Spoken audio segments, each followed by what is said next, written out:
மலாக்காவில் மோசடி கும்பல்களால் அடிக்கடி பாதிக்கப்படும் பொது சேவை ஊழியர்களில் ஆசிரியர்களும் அடங்குவர் என தெரிய வந்துள்ளது. ஆசிரியர்கள் தவிர்த்து சுகாதார பணியாளர்கள், ராணுவ மற்றும் போலீஸ் வீரர்களும் அடிக்கடி மோசடிக்காரர்களால் குறிவைக்கப்படுகிறார்கள்.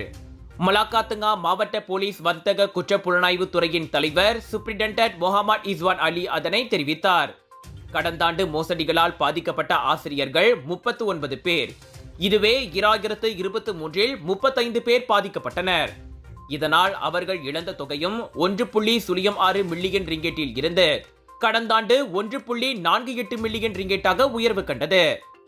இவ்வேளையில் மலாக்காவில் 2022 முதல் கடந்த ஆண்டு வரை தொலைபேசி அழைப்பு மோசடி, இணைய ஷாப்பிங், காதல் பாசல் மோசடிகள், இல்லாத முதலீடுகள், போலி வேலை வாய்ப்புகள், ஆள் மாறாட்ட மோசடி ஆகியவை பரவலாக பதிவான குற்றங்கள் என்றார் அவர்.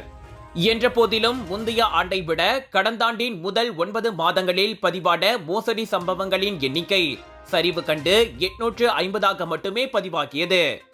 ஏற்பட்ட மொத்த இழப்பும் சரிந்து கடந்த ஆண்டு 30.7 மில்லியன் ரிங்கெட்டாக பதிவாகியது. இதே ஓராண்டுக்கு முன் 38.6 மில்லியன் ரிங்கெட் இழப்பு ஏற்பட்டதாக இஸ்வான் தெரிவித்தார்.